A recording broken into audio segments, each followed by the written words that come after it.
Hello learners, welcome to this session. In the next 5 videos, we will see the computer networks and the internet part. So what is computer networking? Computer networking refers to connected computing devices such as laptops, desktops, servers, smartphones and tablets and an ever expanding array of IoT devices that communicate with one another. So what are its characters? Why we have to connect the computers? Basic characteristic features of computer networks are sharing, speed, scalability, integration, security, and cost effectiveness. Sharing means computer networks enable sharing of files, software, hardware resources, and computing capabilities. So once the systems are connected, you can share the files, you can share the resources and other features. So the other important feature is the speed. The communication speed among the components is fast enough to be comparable with a centralized system. The other important feature is the scalability. The sizes of computer networks dynamically increase with time. It allows to scale. Then the other feature is the integration. All the components of the network work in a coordinated manner for a seamless user experience. So suppose if the standalone systems are there, you have to move from desk to desk in order to copy a simple file. If they are connected, then and the permission is granted, then you can directly access the system and you can access the file also. And obviously the next followed feature is the cost effectiveness. So how does a computer network work? Computer networks connect nodes like computers, routers and switches using cables, fiber optics or wireless networks. These connections allow devices in a network to communicate and share information and resources. Networks follow protocols. These are nothing but a kind of guidelines which define how communications are sent and received. These protocols allow devices to communicate. Each device on a network uses say internet protocol or IP address, that is nothing but a string of numbers that uniquely identifies a device and allows other devices to recognize it.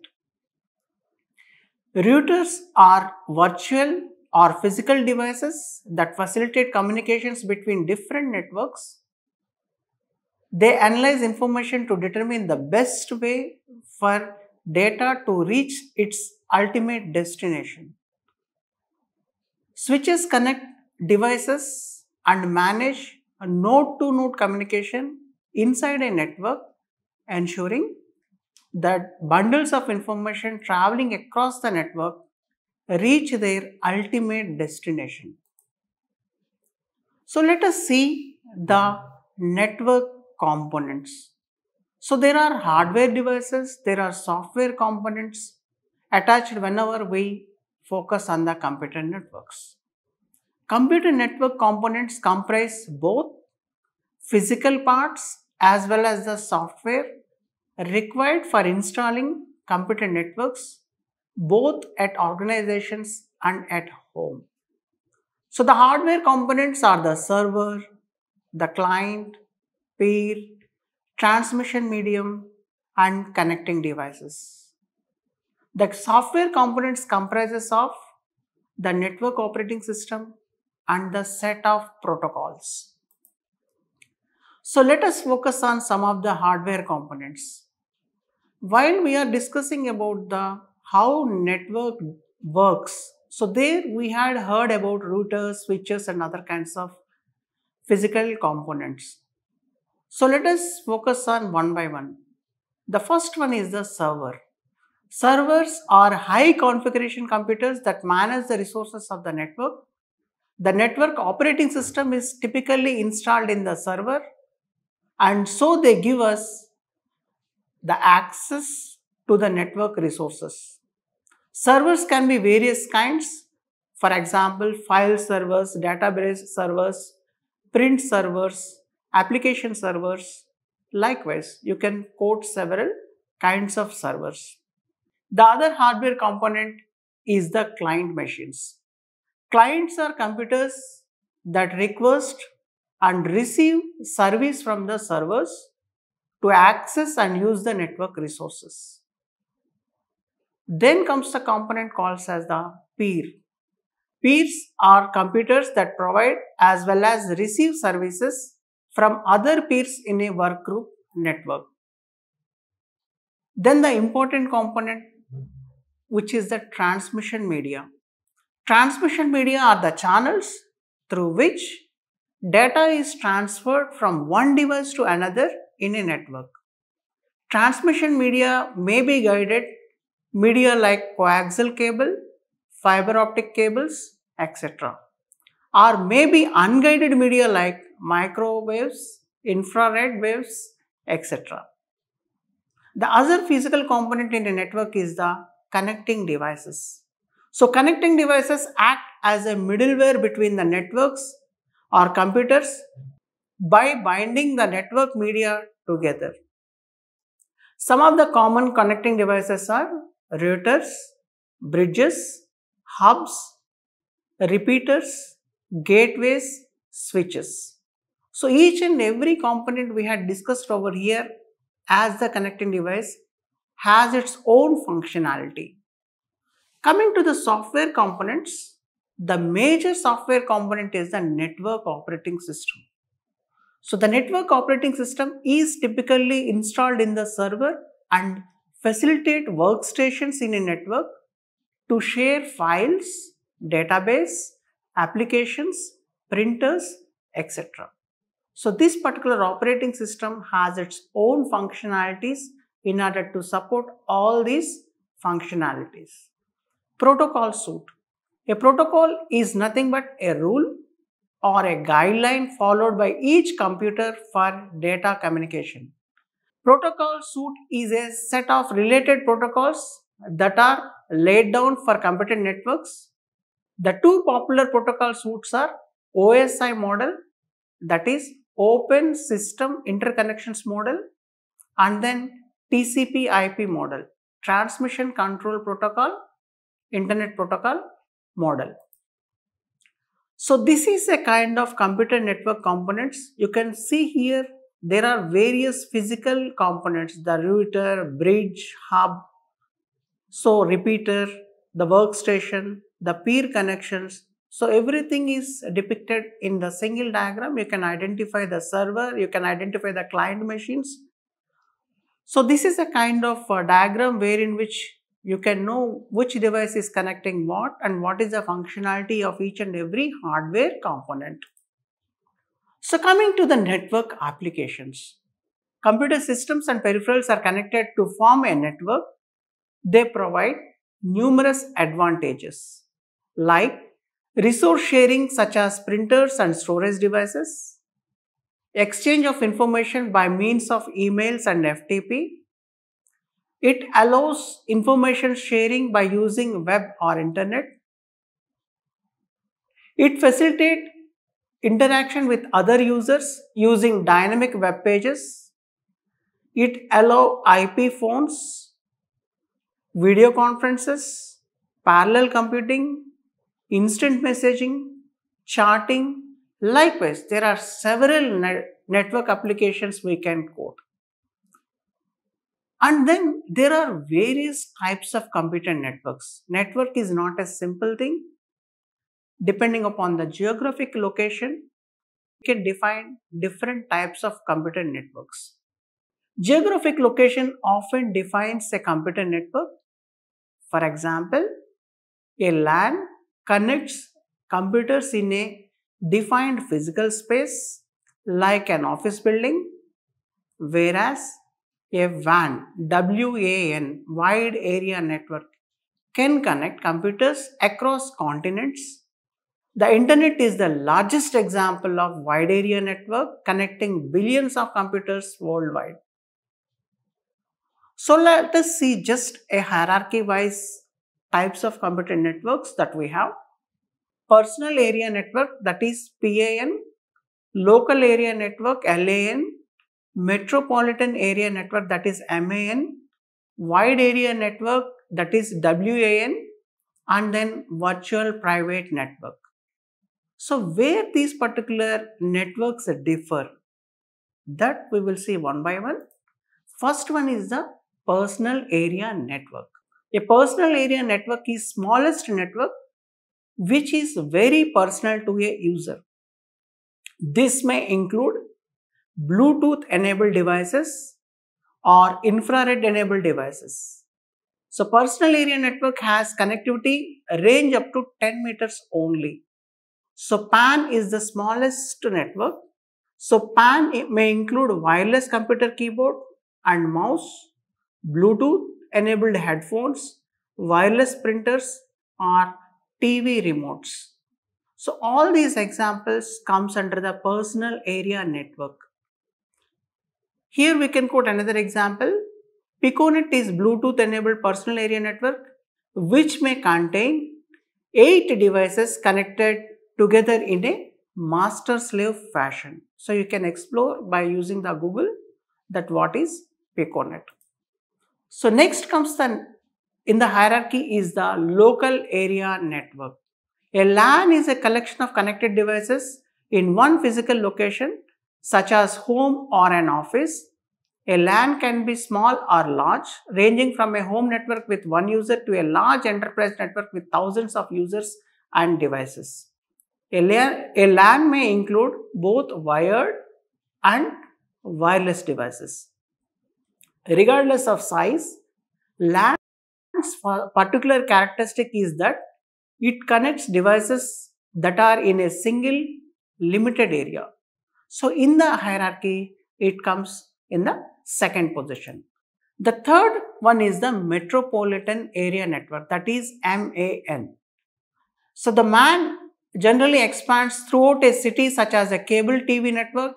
It can be in the form of Ethernet, token ring, ATM or FDDI, that is fiber distributed data interface. Metro Ethernet is a service which is provided by ISPs. This service enables its users to expand their local area networks. For example, MAN can help an organization to connect all of its offices in a city. Backbone of MAN is high capacity and high speed fiber optics. So this is the advantage that the MAN is getting. Metropolitan area network works in between LAN and WAN. It provides uplink for LANs to WANs or internet. The next in the hierarchy is the wide area network. It extends over a large geographical area and connects individual users or multiple LANs. The internet can be considered as a WAN.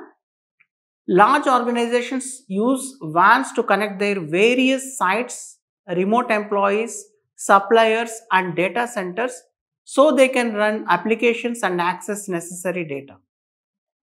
Physical connectivity in WANs can be achieved by leased lines, cellular connections, satellite links and by other means. The other network that we can discuss here is the virtual private network. In short, we can call it as the VPN. A VPN is a secure point-to-point connection between two network endpoints. So a VPN establishes an encrypted channel that keeps a user's identity and access credentials as well as any data transferred inaccessible to hackers. So this is a very secure kind of computer network. Then let us see there are two types of network architecture. So the first type is peer-to-peer. In short, we can call it as P2P. And the second type is the client server, which is very much popular network architecture.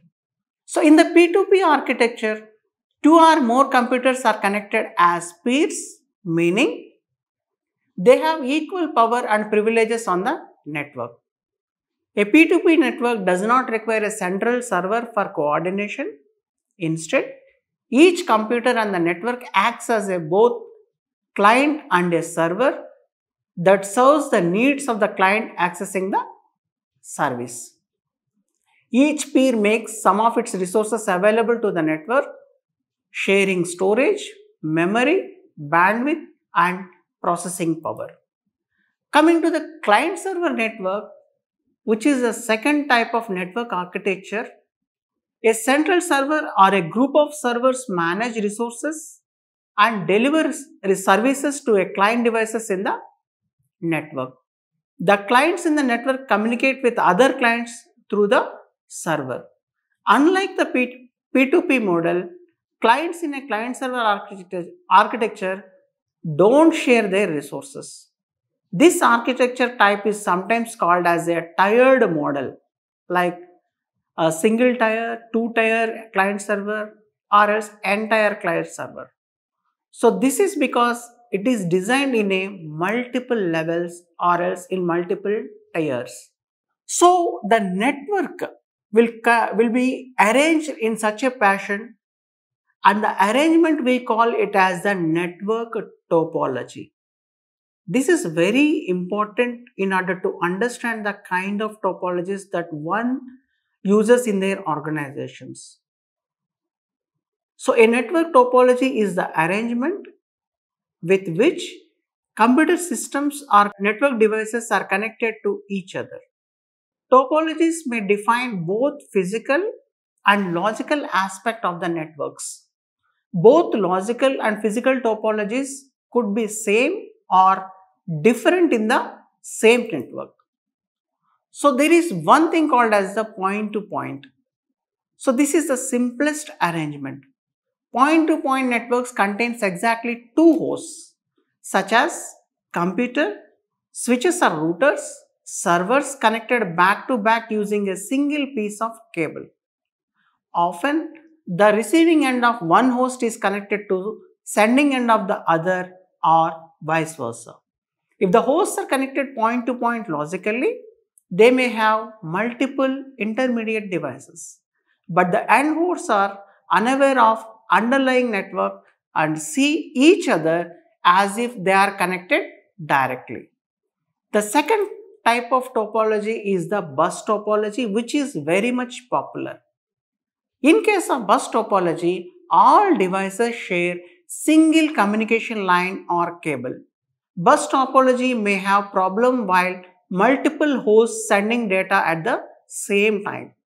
Therefore, bus topology either uses CSMA/CD technology or recognizes one host as bus master to solve the issue. It is one of the simple forms of networking where a failure of a device does not affect the other devices. But failure of the shared communication line can make all other devices stop functioning. Both ends of the shared channel have line terminators. The data is sent in only one direction, and as soon as it receives the extreme end, the terminator removes the data from the line. The third topology that we can discuss is the star topology. All hosts in star topologies are connected to a centralized device known as a hub device using a point-to-point connection. That is, there exists a point-to-point connection between host and hub. The hub device can be any of the following, like layer 1 device such as hub or a repeater, layer 2 device such as switch or bridge, layer 3 device such as router or gateway. As in bus topology, hub acts as single point of failure. If hub fails, because that is a centralized point, if hub fails, connectivity of all hosts to all other hosts fails. Each communication between hosts takes place through only the hub. Star topology is not expensive as to connect one of one or more hosts, only one cable is required and configuration is very much simplified. In the ring topology, each host machine connects to exactly two other machines, creating a circular network structure. So you can see a ring is nothing but a kind of circular arrangement of computer network. When one host tries to communicate or send message to a host which is not adjacent to it, the data will travel through all the intermediate hosts. To connect one or more hosts in the existing structure, the administrator may need only one more extra cable. Failure of any host results in a failure of the whole ring. Thus, every connection in the ring is a point of failure. There are methods which employ one more backup ring. The next topology that we can discuss is the mesh topology. In this type of topology, a host is connected to one or multiple hosts. This topology has hosts in point-to-point connection with every other host, or may also have hosts which are in point-to-point connection to few hosts only. Hosts in mesh technology or mesh topology, hosts in mesh topology also work as a relay for other hosts which do not have direct point-to-point links, and mesh topology comes in two types. One is the full mesh and the other is the partial mesh. The other topology that we can discuss here is the tree topology. This is also called as the hierarchical topology. This is the most common form of network topology in use at present. This topology imitates as extended charge topology and inherits properties of bus topology. This topology divides the network into a multiple layers of network. Mainly in LANs, a network is bifurcated into three types of network devices. The lowermost is access layer where computers are attached. The middle layer is known as distribution layer, which works as mediator between upper layer and the lower layer. The highest layer is known as core layer and is central point of the network, that is root of the tree from which all nodes fork. All neighboring hosts have point-to-point connection between them. Similar to the bus topology, if the root goes down, then the entire network suffers. Every connection serves as point of failure, failing of which divides the network into unreachable segment. So apart from the star topology or other kinds of topology which we had discussed, the computer networks has several models. One is the simplest model called as the layered network model. The other is the OSI model, and the third one is the TCP IP model, or else you can call it as the internet model. Let us focus on layered network model. In layered architecture of network model, one whole network process is divided into small tasks. Each small task is then assigned to a particular layer which works dedicatedly to process the task only. Every layer does only one specific work. In layered communication system, one layer of host deals with the task done or to be done by its peer layer at the same level on the remote host. The task is either initiated by a layer at the lowest level or at the topmost level. If the task is initiated by the topmost layer, it is passed on to the layer below it for further processing. The lower layer does the same thing. It processes the task and passes on to the lower layer. If the task is initiated by lowermost layer, then the reverse path is being taken to go upwards. Every layer clubs together all procedures, protocols and methods which it requires to execute its piece of task. All layers identify their counterparts by means of encapsulation header and tail. Open system interconnection is a open standard for all communication systems. OSI model is established by International Standard Organization. You can call it as the ISO. This model has 7 layers altogether. Application layer. This is responsible for providing interface to the application user. This layer encompasses protocols which directly interact with the user.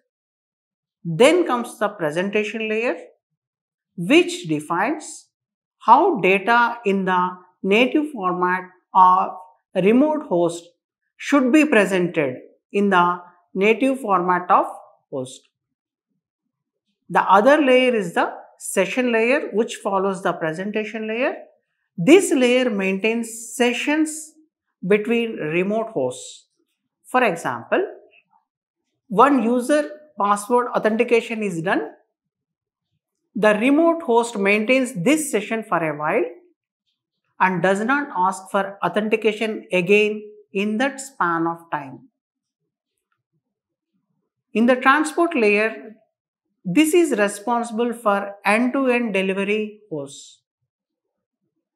The function of the network layer is it is responsible for address assignment and uniquely addressing hosts in a network. The next layer is the data link layer. This layer is responsible for reading and writing data from and onto the line. Link errors are detected at this layer.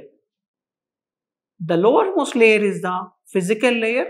This layer defines the hardware, cabling, wiring, power output, pulse rate, etc. This layer is completely dealing with the physical devices and other components. Then the next model is the TCP/IP model, or else you can call it as the internet model. Internet uses TCP/IP protocol suite, also known as internet suite. This defines internet model, which contains 4-layered architecture. OSI model is general communication model, but internet model is what the internet uses for all its communication. So the internet is independent of its underlying network architecture, so is its model.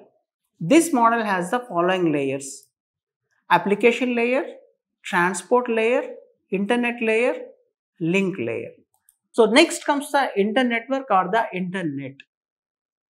So a internet of networks is called as an internetwork or simply the internet. It is nothing but it is a network of networks. It is the largest network in existence on this planet. The internet usually connects all the WANs, that is wide area networks, and it can have connections to LANs and home networks. Internet uses TCP/IP protocol suite and uses IP as its addressing protocol. Present day, internet is widely implemented using IPv4 or IPv6. Because of shortage of address spaces, it is gradually migrated from IPv4 to IPv6. Internet enables its users to share and access enormous amount of information worldwide. It uses www, file transfer protocol, email services, audio and video streaming, etc. At huge level, internet works on client-server model. Internet uses very high-speed backbone of fiber optics. To interconnect various continents, fibers are laid under sea, known to us as submarine communication cable. Internet is widely deployed on www services using HTML linked pages and is accessible by client software known as web browsers. When a user requests a page using some web browser located on some web server anywhere in the world, the web server responds with proper HTML page. The communication delay is very low. That is, the latency will be very low. So let us talk some of the applications. Even in the next videos also we can see several applications of internet.